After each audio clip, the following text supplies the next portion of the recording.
Assalamualaikum warahmatullahi wabarakatuh. Selamat pagi anak-anak. Bagaimana kabar kalian hari ini? Dimanapun kalian berada, Ustazah berharap kalian sehat selalu. Anak-anak, hari ini kita akan belajar tematik, tema 1, subtema 3, mata pelajaran Bahasa Indonesia dan IPA. Tujuan pembelajaran yang akan kita capai hari ini adalah 1. Siswa dapat menentukan ide pokok setiap paragraf dalam teks tertulis dengan benar. 2. Siswa dapat menentukan ide pokok berdasarkan gambar dan menuliskan paragraf berdasarkan ide pokok tersebut dengan benar. 3. Siswa dapat menuliskan ide pokok dari teks dengan benar. 4. Siswa dapat menuliskan ide pokok dari teks menggunakan diagram dengan benar. 5. Siswa dapat menuliskan ide pokok dari artikel ilmiah dengan benar. 6. Siswa dapat membuat cerita pendek berdasarkan ide pokok dengan benar. 7. Siswa dapat menjelaskan cara memelihara kesehatan alat gerak manusia dengan benar. 8. Siswa dapat mendeskripsikan berbagai macam penyakit atau kelainan pada tulang dengan benar. 9. Siswa dapat menjelaskan berbagai penyakit atau kelainan otot pada manusia dengan benar. Baiklah anak-anak, marilah kita menuju pada materi hari ini. Selamat menyaksikan.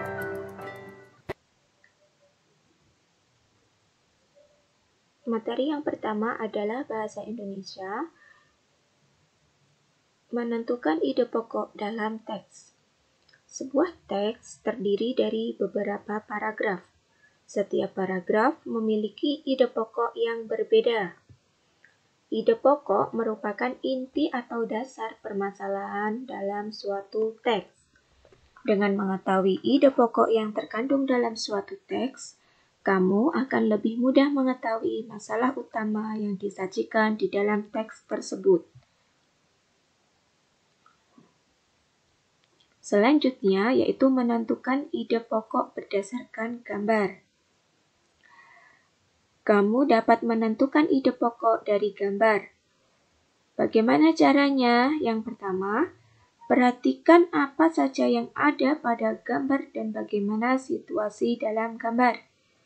Yang kedua, kamu dapat menentukan ide pokok dari gambar berdasarkan objek-objek yang ada pada gambar tersebut. Menuliskan ide pokok dari teks. Ayo ingat kembali cara menentukan ide pokok dari sebuah paragraf. Ide pokok itu dapat ditemukan di awal, tengah, akhir, atau awal dan akhir paragraf. Selanjutnya, menuliskan ide pokok dari teks menggunakan diagram pohon. Ayo berlatihlah cara menentukan ide pokok dari teks dengan menggunakan diagram pohon. Ide pokok itu tidak hanya dapat disajikan menggunakan tabel, tetapi juga dapat disajikan menggunakan diagram pohon. Menuliskan ide pokok dari artikel ilmiah. Kamu dapat membuat ide pokok dari artikel. Ayo, latihlah cara menentukan ide pokok dari teks dengan menggunakan tabel atau diagram pohon.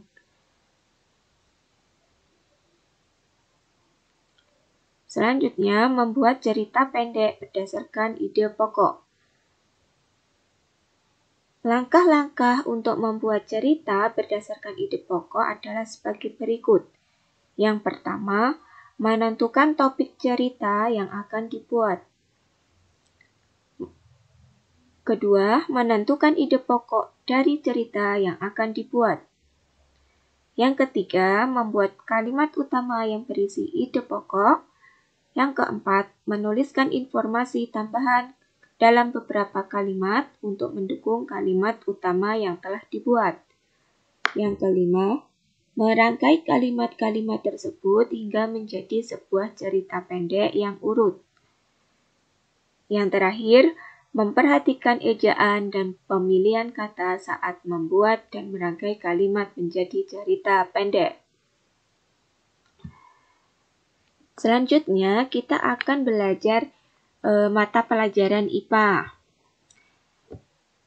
dengan materi cara memelihara kesehatan alat gerak manusia. Kita perlu menjaga kesehatan tulang dan otot, karena hampir semua aktivitas kita menggunakan alat gerak berupa tulang dan otot. Cara memelihara kesehatan alat gerak yaitu makan makanan yang bergizi dan seimbang. Kedua, posisi tubuh tegak saat berdiri. Yang ketiga, berolahraga secara teratur. Selanjutnya, penyakit atau kelainan pada alat gerak manusia. Contoh penyakit dan kelainan pada tulang manusia. Yang pertama, retak dan patah tulang, disebabkan oleh benturan benda keras berupa kecelakaan atau jatuh. Yang kedua, rakitis, yaitu disebabkan kekurangan gizi seperti fosfor, kalsium, dan vitamin D. Yang ketiga, skoliosis, lordosis, dan kifosis, itu kelainan tulang punggung. Yang keempat, osteoporosis yang disebabkan menurunnya kepadatan tulang. Kelainan otot pada manusia itu dibagi 4 ya Nak ya. Contohnya hipertrofi, pembesaran otot akibat bekerja terus-menerus secara berlebihan. Ada juga atrofi, kelainan berupa otot yang mengecil, lemah, dan menurunnya fungsi otak. Yang ketiga, stiff atau kaku leher. Sakit pada otot leher yang diakibatkan karena cedera otot, infeksi meningitis, atau gerakan tiba-tiba.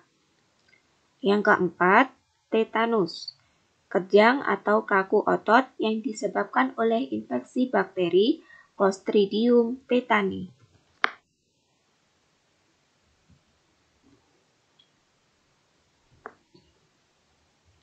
Penyebab gangguan kesehatan alat gerak. Kelainan atau penyakit kelainan pada otot umumnya terjadi karena bawaan sejak lahir dan infeksi bakteri atau virus. Gangguan kesehatan otot dan tulang juga sering terjadi akibat kebiasaan yang salah, misalnya membaca buku dengan posisi tidur, membawa atau memikul beban yang terlalu berat, tidur dengan posisi yang tidak benar, menulis dengan posisi tubuh yang miring ke samping atau ke depan, dan berjalan dengan tubuh bungkuk. Nah, selanjutnya untuk memahami materi hari ini, tugas kalian adalah 1. Kerjakanlah soal Ayo Berlatih halaman 63 nomor 1 dan 2. Yang kedua, kerjakanlah soal Ayo Berlatih halaman 69 nomor 1 sampai 2. Hasil tugas dikirim melalui kitchen tematik masing-masing.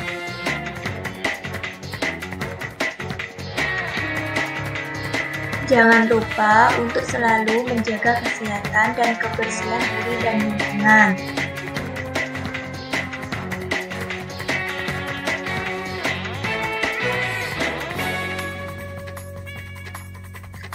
Selalu menggunakan masker saat hendak bepergian.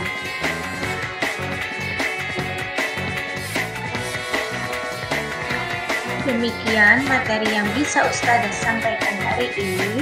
Semoga bermanfaat untuk kalian semua. Jangan lupa untuk menantikan video pembelajaran selanjutnya. Akhir kata, wassalamualaikum warahmatullahi wabarakatuh.